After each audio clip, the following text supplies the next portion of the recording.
এর আগে কখনো আমার মন্দির ভিত্তিক ছোট বাচ্চাদের নিয়ে গীতা পাঠের আয়োজনে আসা হয়নি, এটা আমার প্রথম। আজকে এসে খুবই ভালো লাগলো। জয় নিতাই, সবাই ভালো থাকুক, ভগবান সবার মঙ্গল করুক। হরে কৃষ্ণ।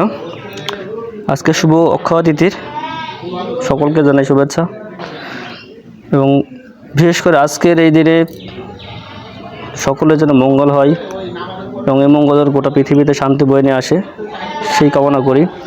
সেই সঙ্গে আজকের যে আয়োজন, এটা আজকে 54 সপ্তাহ আমাদের রানিং আছে এখানে।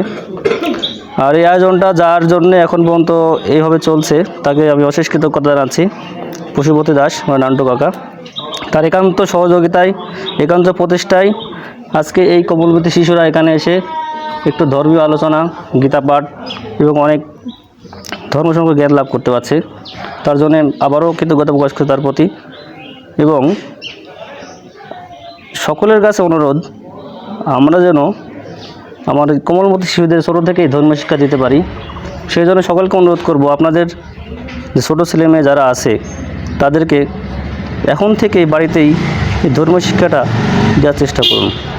স্বধর্মে মতি রাখুন, স্বধর্ম চর্চা করুন এবং সকলেই যেন ধর্ম অনুরাগী হই, সেই প্রচেষ্টাই এখন থেকে আমরা শুরু করি।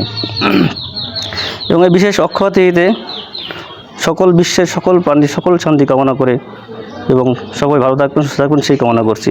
হরে কৃষ্ণ।